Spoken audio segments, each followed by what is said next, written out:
Saya mulai dengan salam lagi. Bismillahirrahmanirrahim. Assalamualaikum warahmatullahi wabarakatuh. Kita pada kesempatan pagi hari ini akan membahas ya terkait dengan farmakologi penyakit tentang gangguan ginjal. Oke, ini sebenarnya materi yang bisa dibilang cukup expert ya atau advance ya levelnya, karena untuk kita memahami terkait dengan permasalahan ginjal itu kita harus membaca lebih banyak ya terutama terkait dengan anatomi ginjal maupun patofisiologi yang bisa terjadi pada ginjal, pada gangguan ginjal gitu. Dan beberapa obat yang diberikan pun bukan obat yang diberikan secara biasa seperti penyakit hipertensi atau diabetes gitu. Tapi ini merupakan pemberian obat secara lanjutan dan tetap melihat monitoring dari fungsi ginjalnya gitu. Oke. Nah, kalau berdasarkan anatominya kalau dari gambar kartunnya seperti ini gitu ya, terkait dengan normal kidney, itu di mana dari sisi warna dan juga dari sisi eee kekuatan ginjal itu terlihat bahwa normal kidney itu dari sisi warnanya itu terlihat lebih terang gitu ya, warnanya merah terang gitu. Sedangkan kalau untuk yang disease kidney atau yang bermasalah pada ginjalnya itu dari sisi warna ada perubahan gitu ya. Lalu memang kidney disease ini sering disebut sebagai CKD ya, itu kalau sudah kronis, chronic kidney disease ya. Dan disebabkan dan biasanya penyakit ginjal itu tidak murni tiba-tiba kamu kena penyakit ginjal. Biasanya itu adalah manifestasi dari kejadian penyakit yang sebelumnya, atau istilahnya penyakit ginjal itu pasti disertai dengan komorbid. Pasti ada penyakit penyertanya atau penyakit yang membuat terjadinya penyakit ginjal itu. Seperti contohnya penyakit sistemik ya, seperti diabetes mellitus, hipertensi, atau penyakit autoimun seperti lupus ya, eritematosus, serta amyloidosis. Nah, untuk yang lain penyakit-penyakitnya seperti nefrotoksin ya, obstruksi saluran kemih ya, glomerulonefritis akut, itu juga menjadi penyakit-penyakit yang istilahnya penyakit penyerta yang sehingga menyebabkan CKD atau chronic kidney disease. Kalau menurut fungsinya, apa sih fungsi ginjal? Mungkin ada mahasiswa yang bisa bercerita. Salah satu saja, fungsi ginjal itu apa?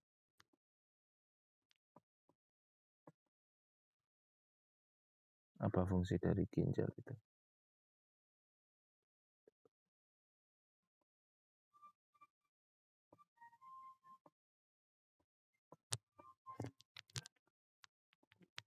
Apa fungsi dari ginjal, Mbak?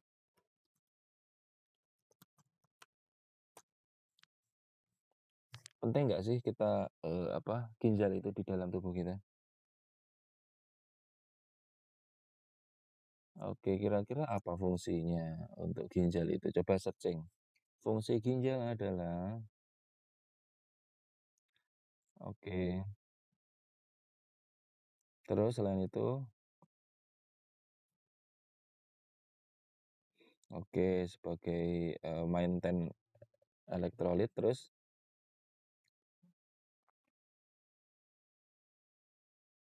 oke. Oh kayak jantung berarti? Oke ya, terus selain itu apalagi? Basa, iya. Oke, jadi kalau dari beberapa yang saya pahami, yang tadi Anda jelaskan eee, bahwa intinya adalah dia memiliki fungsi sebagai filtrasi ya, filtrasi. Jadi dia seperti menyaring ya, menyaring termasuk menyaring darah yang baik yang bisa digunakan ke dalam tubuh. Jadi fungsinya sangat luar biasa ya. Selain dia punya filtrat ya yang untuk menyaring itu eee, sebentar, oke. Ya, Sebentar, sampai mana tadi? Oh ya, jadi fungsi ginjal itu ada banyak ya, tadi seperti disampaikan tadi, fungsi ginjal itu, dari sisi filtrasi ya dan juga bisa untuk membuang limbah, seperti racun, jadi adanya racun yang masuk dalam tubuh kita, garam berlebih, dan juga, urea ya, urea itu limbah yang hasil metabolisme protein yang mengandung nitrogen. Itu, ketika masuk ke dalam diangkut di dalam darah, maka di dalam ginjal itu akan kemudian dibuang. Nah, sebenarnya makanan yang kita makan itu memiliki potensi untuk kita mengalami nefrotoksin lah istilahnya. Jadi, gangguan pada bisa menyebabkan resiko gangguan pada tubuh kita. Nah, tapi ada peran yang di sini adalah peran ginjal, di mana ginjal sendiri, dapat menyaring dan membuang limbah itu tadi. Tanpa ginjal, limbah dan racun akan menumpuk dalam darah. Beberapa penyakit ginjal akan menyerang glomerulus dan tubulus ginjal ya, yang akan mengganggu perfusi darah ke jaringan. Akibatnya fungsi daripada ginjal sendiri menjadi menurun ya, eee, dan tidak dapat mengekskresikan hasil dari metabolisme protein yang normalnya diekskresikan ke dalam urin. Jadi tertahan di dalam darah menyebabkan namanya uremia dan mempengaruhi setiap organ tubuh. Biasanya tanda-tandanya seperti itu, seperti bengkak di kaki misalnya, tidak bisa buang air kecil gitu ya.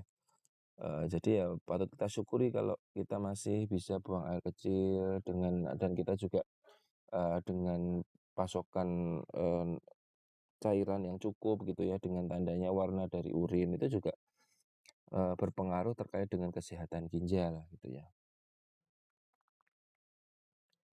Oke, kalau dari, definisinya CKD atau chronic kidney disease itu disebut sebagai, kerusakan ginjal yang sifatnya progresif ya. Kenapa progresif? Karena dia sudah berakibat fatal ya dan ditandai dengan uremia urea dan limbah nitrogen lainnya yang beredar dalam darah serta komplikasi jika tidak dilakukan dialisis.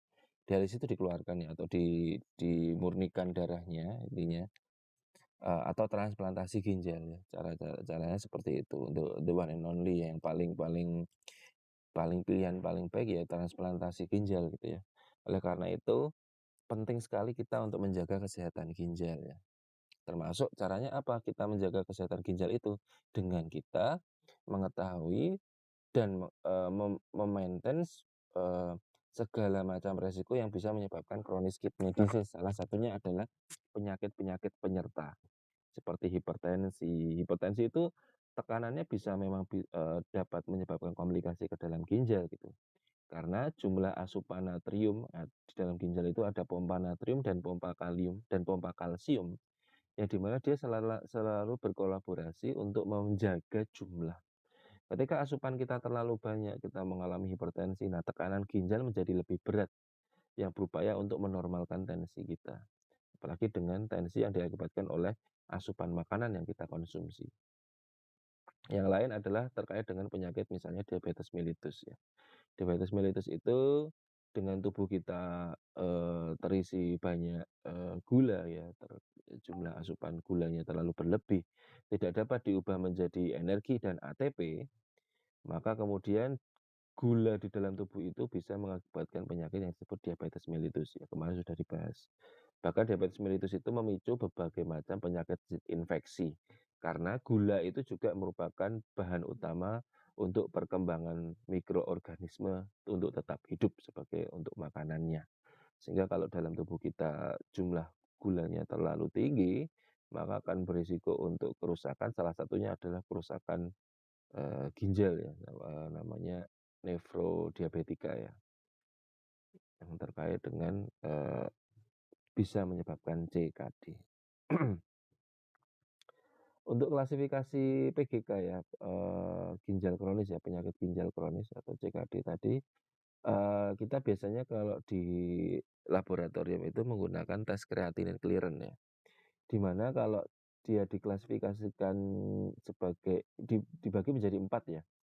Kalau dia nilai kreatininnya 100 sampai 76 mili per menit berarti disebut insufisiensi ginjal berkurang.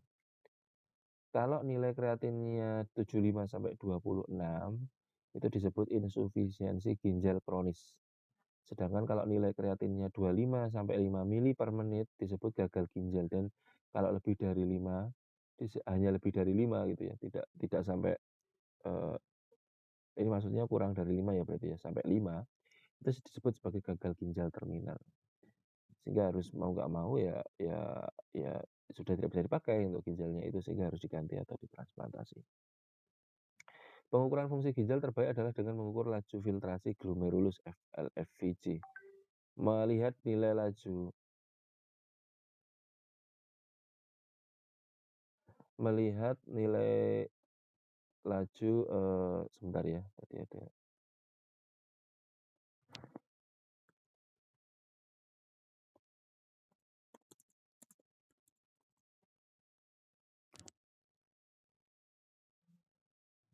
oke, sampai mana tadi? Sampai ini ya, pengukuran fungsi ginjal terbaik dengan mengukur laju filtrasi glomerulus atau LFG.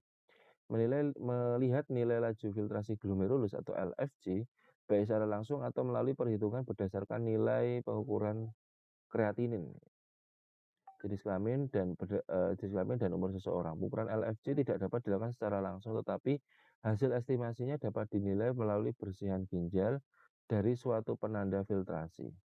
Salah satu penanda tersebut yang sering digunakan dalam praktek klinis adalah kreatinin serum. Nah, terkait dengan, datanya ya, menurut Chronic Kidney Disease Improving Global Outcome atau CKD KDIGO, purpose classification-nya dibagi menjadi G1 sampai G5. Kalau dia LFG-nya atau laju filtrasi glomerulus ini terkait dengan penyaringan ya, bagaimana dia melakukan penyaringan berapa mili per menit gitu ya. Itu kalau dia G1 ya, dianggap G1 itu ketika dia masih lebih dari 90 ya. Itu terminologinya normal atau meningkat. Kalau dia 60 sampai 89 itu ringan, kalau dia 45 sampai 59 ringan sedang, 30-44 sedang berat, 15-29 berat, dan kurang dari 15 itu terminal.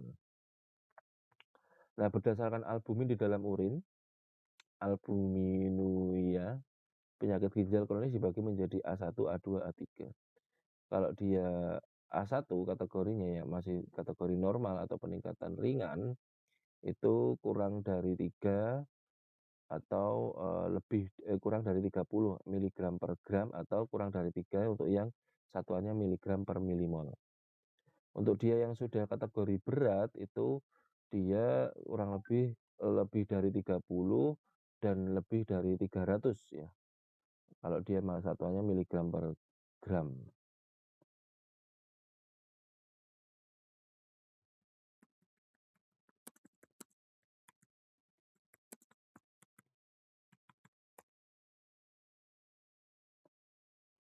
Oke, terus, saya lanjutkan ya. Lalu manifestasi kronis kidney disease ya, manifestasi awalnya itu biasanya seringkali tidak teridentifikasi sampai tahap uremik. Pada uremik keseimbangan cairan dan elektrolit terganggu, pengaturan dan fungsi endokrin rusak. Ya, ini pengaturan fungsi endokrin. Lalu kemudian manifestasi awal uremik mencakup mual, eee, kelemahan dan keletihan. Pada sistem kardiovaskuler, ini juga menjadi salah satu manifestasi ya, terjadi hipertensi, terus perikarditis dan hiperkalemia. Pada sistem intergumen terjadi kulit kering ya, ini di kulit ya, dan gampang terkelupas. Pada paru-paru terdengar rongki ya, ada seperti "ngik-ngik" gitu. Terus takipnea, sesak nafas ya. Pada saluran cerna dapat terjadi mual muntah, konstipasi kembung dan perdarahan saluran cerna. Pada sistem neurologik terjadi kelemahan dan keletihan, tremor, dan pada hematologi anemia dan trombositopenia. Itu manifestasinya menyebabkan ketika, sudah terjadi gagal ginjal ya atau chronic kidney disease itu tadi, maka akan terjadi manifestasi yang menjadi lebih lebih berat ya, terkait dengan kondisi tubuh. Karena mau nggak mau fungsi ginjal itu luar biasa ya, dia menyaring darah yang darahnya bisa kembali, apa, kaya dengan oksigen, tidak terdapat racun ke seluruh tubuh. Ketika ginjal tidak bekerja, maka racun-racun itu juga akan menyebar ke berbagai macam organ dalam tubuh. Jadi sudah diciptakan sedemikian rupa, eee, sempurnanya ya manusia itu. Jadi kita harus bersyukur dan maka dari itu kita harus, yang bisa kita lakukan adalah melakukan pencegahan. Karena apa? Karena ketika sudah terjadi chronic kidney disease ya, apalagi sudah terjadi uremia, maka yang bisa dilakukan hanya agar tidak terjadi resiko gagal ginjal yang berlanjut gitu. Dalam artian dia tetap harus rutin, cuci darah gitu ya. Terus kemudian dilanjutkan dengan, menjaga asupan makanan yang benar-benar harus terkontrol gitu ya.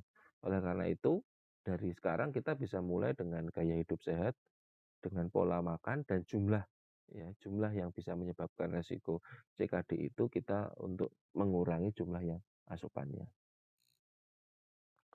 Lalu kemudian di sini ada penggambaran saja ya. Jadi gagal ginjal kronis itu kondisi jangka panjang dan bertahapnya, di mana ginjal tidak berfungsi secara normal untuk menyaring limbah dan kelebihan cairan darah sebelum diteruskan untuk dibuang lewat urin.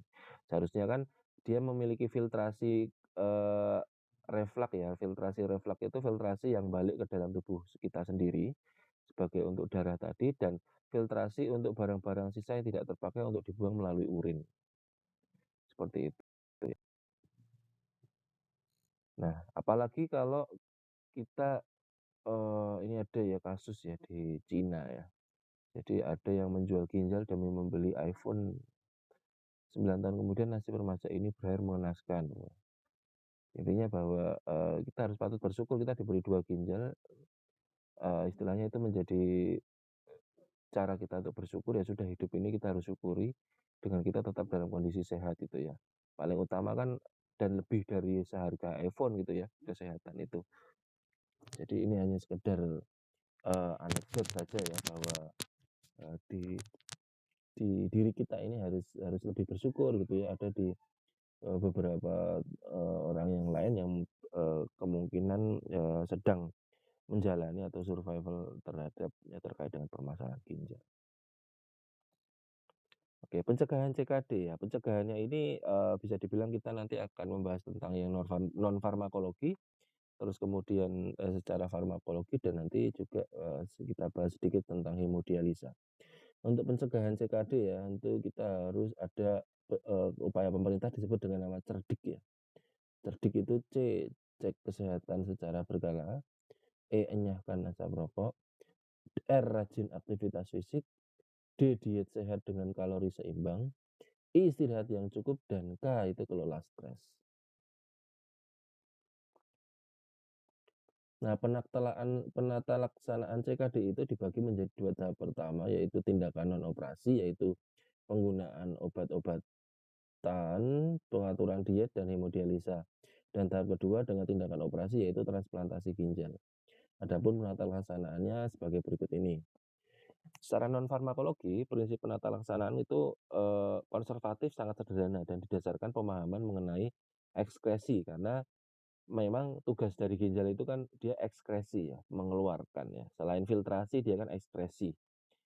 Nah, eee, yang diharapkan adalah secara non farmakologi itu untuk memudahkan proses ekskresi ya, agar tidak terjadi gangguan ginjal. Sehingga cairan cairan tubuh disesuaikan sesuai dengan batas standar termasuk juga asupan yang sesuai agar mencegah komplikasi ya, untuk pencegahannya. Yang pertama adalah dengan pengaturan diet protein, mungkin ini yang, bahasan ini mungkin kalian lebih lebih expert ya dibandingkan saya dari sisi pengaturan pola makan gitu ya. Makanya malah menjadi salah satu, apa, eee, kalian bisa peluang kalian expert di bagian pengaturan kalori termasuk untuk penyakit-penyakit metabolik yang berbeda-beda itu kalian bisa bisa bahkan bisa menyediakan makanan yang benar-benar kaya akan energi dan sehat untuk pada kondisi pasien tertentu gitu ya. Jadi ini hanya saya mengutip saja mungkin, kalian sudah pernah mendapatkan terkait ini. Jadi pengaturan diet protein ya. Jadi, kalau tadi kita bahas interaksinya apa, kalau secara, sinergis ya untuk membantu dalam proses, pemberian obat ataupun hemodialisa, maka kita juga harus secara sinergis mengatur pola makan. termasuk pengaturan diet protein ya atau, pembatasan protein akan mengurangi hasil toksik metabolisme yang belum diketahui dan pembatasan asupan protein yang sangat rendah, juga dapat mengurangi beban ekskresi. Jumlah protein yang masuk perlu dijaga untuk kesehatan ginjal. Asupan protein yang terlalu tinggi dapat memperparah PGK atau penyakit ginjal kronis dan sindrom uremia. Sementara restriksi protein yang berlebihan dapat memicu terjadinya malnutrisi. Makanya ini juga menjadi ini ya, protein itu menjadi sebuah zat yang makromolekul yang atau makronutrien yang paling utama, tetapi ternyata terlalu berlebihan itu juga tidak baik ya. Akhirnya kita bisa mengambil, filosofis bahwa kita harus, sesuai dengan takarannya yang baik itu. Jadi tetap membutuhkan protein tapi tidak over protein yang seperti itu. Nah, dengan LFG kurang dari 30 ya, ini dengan kasus, gangguan ginjal yang, moderat ya, itu dia kurang lebih kebutuhannya adalah 8 gram per kilogram berat badan per hari itu untuk jumlah proteinnya ya, dan dengan atau tanpa diabetes. Jadi dihitung misalnya berat badannya 70 kilogram ya 8 kali 70 ya, kurang lebih, itu asupan sehari yang, baik untuk, dengan kasus, ginjal kronis ya. Nah, pada penyakit ginjal kronis, dalam dialisis ya, misalnya dia sedang proses, apa namanya, hemodialisa, konsumsi protein disarankan lebih tinggi, kurang lebih 1,2 sampai 1,4, eee, gram per kilogram berat badan per hari, karena proses dialisis itu biasanya terjadi penarikan asam amino, peptida, dan protein, sehingga dibutuhkan protein yang lebih dari, 1,2 sampai 1,4 ya. Bahkan pada kondisi hiperkatabolik kita harus bisa mengkonsumsi protein 1,5 gram per kilogram berat badan. Jadi titik pentingnya di sini adalah kita juga harus melakukan monitoring terkait kondisi yang sedang dia jalani. Ketika kondisinya sedang dialisis berarti kita harus membutuhkan asupan yang lebih lebih banyak gitu ya, terkait dengan konsumsinya, seperti itu. Oke. Terus kemudian pengaturan natrium dan cairan ya. Pada pasien CKD, keseimbangan cairan dimonitor secara ketat ya. Dengan pengukuran berat badan, anjuran asupan cairan 500 mili untuk kehilangan yang tidak disadari, contohnya pernapasan, keringat, kehilangan lewat usus. Dan menambahkan jumlah yang dieskresikan, urin atau muntah selama 24 jam. Beberapa tata laksana non-farmakologis pada pasien CKD, diantaranya pembatasan cairan dan diet rendah garam. Diet natrium itu ditujukan untuk pengaturan restriksi cairan ya. Seperti yang saya sampaikan tadi di mana di ginjal itu ada pompanya, apa namanya, natrium maupun pompa kalium dan pompa kalsium, yang di mana ketika jumlah eee, natriumnya itu terlalu tinggi maka akan berujung dengan kondisi hipertensi dan kemudian menjadi tekanan berat di ginjal untuk melakukan normalisasi pada tensi, akhirnya kan seperti itu. Maka dibutuhkan, pengaturan terkait dengan jumlah natrium ya. Jumlah natrium ya tetap sama seperti jumlah natrium asupannya, untuk pasien dengan, hipertensi ya. Kita juga membatasi dengan kurang lebih, 5 gram per hari ya untuk, apa namanya, penggunaan natrium sendiri. Terus kemudian pengaturan kalium ya. Kalium itu juga sama ya, kadar kalium dalam darah harus tetap dijaga dalam rentang normal karena kelebihan atau kekurangan kalium dalam darah berhubungan dengan perburukan penyakit ginjal. Ada kondisi namanya hiperkalemia dan hipokalemia. Yang keduanya dapat menyebabkan gangguan jantung ya. Jadi bisa karena kalium itu membantu dalam menurunkan tensi ya, tapi bisa terjadi resiko hipotensi juga ketika terjadi hipokalemia. Eee, Rekomendasi jumlah kalium yang dikonsumsi setiap hari adalah kurang lebih kalau untuk ginjal normal 7 gram kalium per hari, untuk resiko PGK ringan ya, eee, itu juga segitu, terus untuk yang tingkat lanjut ya, yang progresif, penyakit ginjalnya itu kurang lebih kurang dari 3 gram kalium per hari ya. Lalu kemudian beberapa contoh makanan yang tinggi kalium yang perlu diawasi, contohnya seperti pisang, alpukat, mangga. Ini kalau untuk yang progresif ya, tapi kalau untuk yang normal, untuk yang, eee, ginjal normal itu ya tidak apa-apa untuk konsumsi ini asalkan dalam taraf yang, normal ya, tidak makan pisang langsung 5 pisang itu kan juga terlalu banyak, 1 atau 2 pisang misalnya contoh. Oke, selanjutnya adalah pengaturan fosfor. Pengaturan fosfor. Fosfor banyak terkandung pada makanan berprotein dan zat-zat yang aditif. Diet rendah protein yang diberikan untuk pasien PGK juga membuat asupan fosfor berkurang ya. Sehingga tingginya fosfor dalam bentuk fosfat dapat membuat hiperfosfatemia dan merupakan salah satu komplikasi dari penyakit ginjal kronis akibat dari berkurangnya fungsi ginjal mengekspresikan fosfat sehingga menyebabkan penyakit hiperfosfatemia. Hiperfosfatemia dapat menyebabkan komplikasi ya, menyebabkan resiko kalsifikasi pembuluh darah, menyebabkan katup jantung dan miokardium ya, pembengkakan pada jantung. Lalu rekomendasi asupan fosfor kurang dari 1000 mg per hari pada fungsi ginjal yang normal atau dengan peningkatan resiko PGK. Asupan yang lebih rendah yaitu kurang dari 800 mg per hari direkomendasikan pada pasien yang stadium awal dan pada perawatan dengan dialisis. Pemberian peningkat fosfat juga dipertimbangkan. Beberapa contoh makanan yang tinggi fosfat ya contohnya atau fosfor adalah beberapa makanan siap saji atau minuman kaleng. Minuman kaleng, keju, kerang, ikan sarden, telur ikan, jeroan, dan zat-zat aditif makanan itu jumlah fosfornya cukup tinggi. Lalu pengaturan kalsium dan vitamin D. Kalsium dan vitamin D. Jadi PGK sendiri akan menurunkan kadar 1,25 dihidroksi vitamin D dan kemudian menurunkan penyerapan kalsium di usus. Difusi pasif, penurunan ekspresi kalsium di ginjal, dan pelepasan kalsium dari tulang akibat hiperparatiroidisme sekunder pada PGK. Dapat berujung pada peningkatan kadar kalsium darah.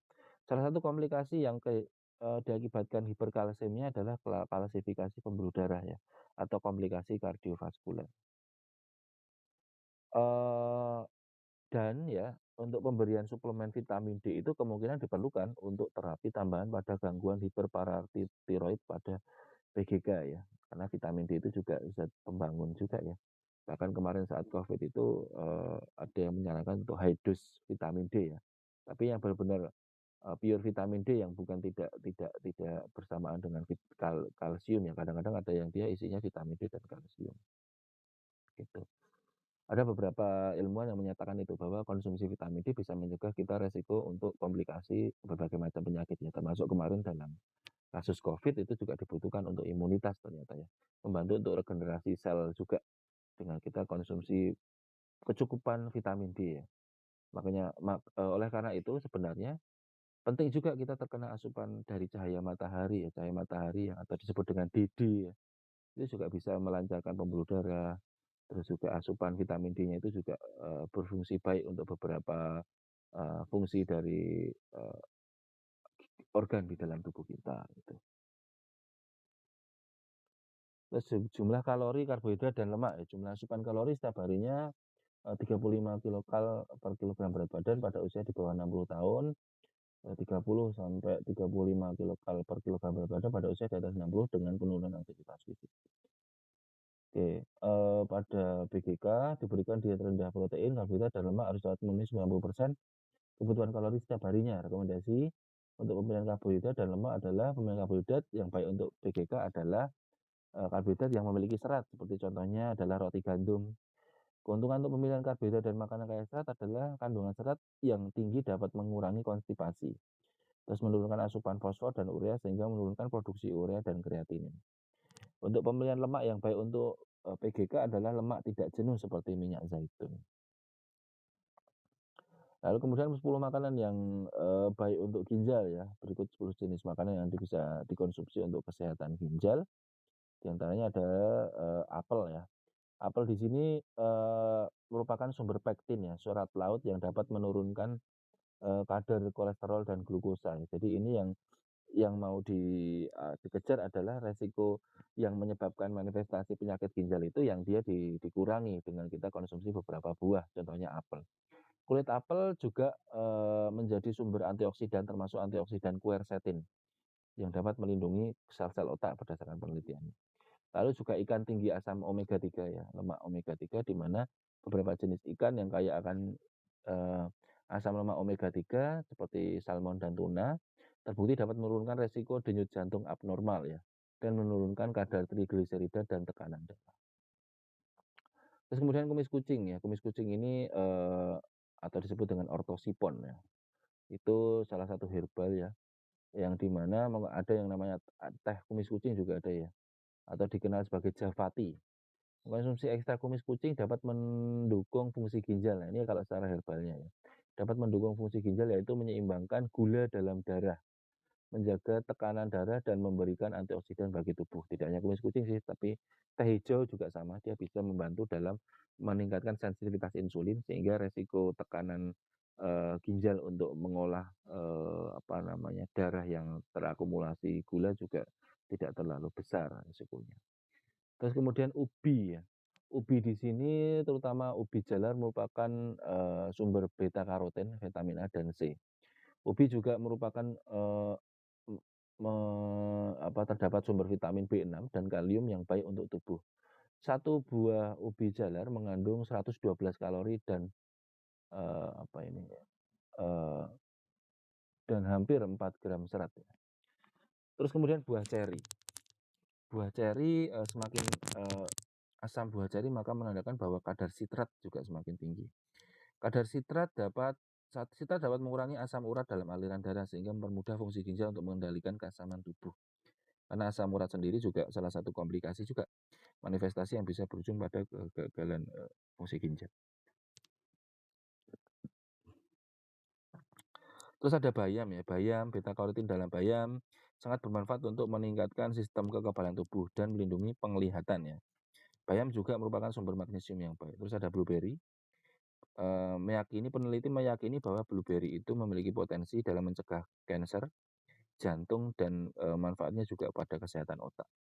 Terus kale ya, kale merupakan sumber karotenoid dan flavonoid ya, sangat baik juga untuk kesehatan mata, ginjal, dan bersifat anti kanker. Buah naga mencegah berbagai macam penyakit generatif dan juga bisa membantu ya karena ada, zat yang namanya, apa itu saya lupa, di dalam, antosianin ya, antosianin di dalam buah naga yang di mana dia, berfungsi juga untuk menetralkan racun dalam tubuh, yang bisa membantu kinerja ginjal sebagai filtrasi racun-racun yang masuk ke dalam tubuh. Terus ada nanas, nanas termasuk buah yang rendah potasium sehingga dapat dikonsumsi orang-orang yang memiliki masalah ginjal, tapi juga dalam tahapan kalori yang tercukupi, tidak terlalu banyak. Nah, untuk terapi farmakologi memang penyakit ginjal tidak dapat disembuhkan ya. Perawatan itu difokuskan untuk meredakan gejala, mencegah kemungkinan komplikasi, serta menghambat perkembangan penyakit ginjal kronis menjadi lebih parah. Sehingga langkah penanganan yang bisa dilakukan dokter adalah dengan pemberian obat. Obat-obatnya adalah seperti contohnya adalah obat hipertensi. Obat hipertensi, seperti tekanan darah tinggi, itu juga bisa menyebabkan resiko, ginjal kronis ya. Sehingga biasanya dokter memberikan, obat untuk hipertensi atau misalnya ini untuk pasien gagal ginjal dengan manifestasi hipertensi, sehingga kita memerlukan memberikan obat hipertensi, contohnya golongan ACE inhibitor atau ARB, contohnya seperti captopril atau, valsartan. Terus untuk suplemen untuk anemia ya, karena biasanya, pada kasus penderita gagal ginjal mengalami, anemia ya, sehingga kita membutuhkan suntikan hormon eritropoietin yang terkadang ditambahkan suplemen besi. Lalu kemudian yang ketiga adalah obat diuretik, ini juga sama ya, fungsinya adalah untuk mengurangi penumpukan cairan pada bagian tubuh ya, karena furosemid ini, kerjanya adalah dia membantu untuk mempercepat pengeluaran, atau dia hiperurinalisa ya, jadi dia meningkatkan jumlah urin ya. Sehingga misalnya tubuh mengalami uremia yang di mana cairan tubuh tidak bisa keluar atau terjadi penumpukan cairan di tubuh, misalnya di tungkai kaki, bengkak kakinya misalnya. Nah, itu kita bisa memberikan obat furosemid ini untuk membantu dalam pengeluaran, cairan tubuh keluar gitu ya, atau, ekskresi, yang membantu proses ekskresi. Terus yang keempat ada suplemen kalsium dan vitamin D ya. Suplemen kalsium ini, kedua suplemen ini diberikan untuk mencegah kondisi tulang yang melemah dan berisiko mengalami patah tulang. yang terutama yang vitamin D ya. Untuk kalsium sendiri sebenarnya ada aturan ya, karena di dalam ginjal itu juga ada pompa kalsium juga di sana. Jadi kalau terlalu banyak juga akan berisiko. Nah, terus ada obat kortikosteroid contohnya seperti dexamethasone, terus prednisolon. Itu diberikan untuk penderita gangguan gagal ginjal kronis karena penyakit glomerulonefritis atau peradangan unit penyaringan dalam ginjal. Tapi ingat, penggunaan kortikosteroid juga harus terpantau bahwa penggunaannya hanya saat monitoring terjadi peradangan saja. Karena kondisi penggunaan kortikosteroid atau dexamethasone secara rutin lebih dari 8 minggu, maka tidak bisa langsung dihentikan. Akan terjadi kita harus melakukan namanya tapering dose untuk mengurangi jumlah dosis dexamethasone yang kita konsumsi. Selain itu juga sebenarnya penggunaan kortikosteroid ini juga kadang sebagai kawan, kadang sebagai musuh. Dia disebut sebagai kawan ketika kita penggunaannya pas sesuai dengan dosisnya pada saat kita mengalami peradangan saja atau dimonitoring ginjal kita mengalami peradangan pada unit penyaringan misalnya. Nah, tapi ketika itu sudah bisa disembuhkan, maka kita harus menghentikan. Kalau bisa penggunaannya juga tidak rutin selama lebih dari 8 minggu, kalau bisa kurang dari itu. Karena kortikosteroid itu juga bisa menambah jumlah asupan dari glukosa dalam tubuh kita, karena dia disebut sebagai glukokortikoid sebenarnya, atau dia sebagai agen yang bisa menambah metabolik jumlah glukosa di dalam tubuh manusia. Nah, untuk agen-agennya yang direkomendasikan, intinya adalah ya seperti yang saya sampaikan tadi, bahwa intinya adalah untuk mempertahankan fungsi dari ginjal yang sudah ada gitu ya. Sehingga obat-obat yang diberikan adalah obat-obat untuk nyeri kebanyakan ini seperti acetaminophen, ini paracetamol ya. Terus ada untuk yang tingkat lanjut sudah sampai nyeri yang luar biasa, kita bisa berikan morfin, tapi ini harus dengan resep dokter ya. Morfin yang tablet juga ada, morfin masuknya soalnya narkotika soalnya. Ada hidromorfin, ada buprenorfin gitu ya. Terus untuknya anti nyeri yang dengan dengan sifat analgetik kuat seperti tramadol, seperti fentanyl itu juga digunakan. Ini beberapa jenis analgetik yang digunakan pada kasus nyeri atau peradangan pada gangguan gagal ginjal. Nah, biasanya juga disertai dengan kombinasi ya. Jadi ini pain management atau bagaimana kita memanajemenkan nyeri di saat pada pasien gagal ginjal ya. Jadi jadi nyeri itu kan juga bisa dihitung ya, ada intensity nyerinya itu level 1 atau sampai level 10. Kalau level 1 sampai 3 itu kita bisa menggunakan yang non opiat, contohnya paracetamol. Paracetamol bisa yang menggunakan paracetamol forte untuk anti nyerinya. Bisa ditambahkan dengan adjuvan ya, tambahan untuk nyerinya seperti contohnya gabapentin. Terus kemudian gabapentin juga sebagai antikonvulsan ya, untuk anti kejang juga. Terus kemudian yang kedua adalah step 2 untuk misalnya moderate pain ya, ini skornya 4 sampai 6. Kita bisa menggunakan yang non opiat, contohnya acetaminophen, terus adjuvan ya, contohnya gabapentin tadi atau tambahannya, dan terakhir tambahannya adalah weak opiat atau yang dia termasuk analgetik kuat, contohnya tramadol. Untuk yang severe pain yang sudah nyerinya luar biasa nggak bisa bangun, diberikan yang non opiat, adjuvan dan strong opiat. Jadi dikasih acetaminophen atau paracetamol, gabapentin dan serta hidromorfin. Itu untuk pengaturan dan itu. Ya, jadi untuk gabapentin itu merupakan obat antikonvulsan ya atau anti kejang, dan juga kerjanya itu bekerja mempengaruhi saraf ya.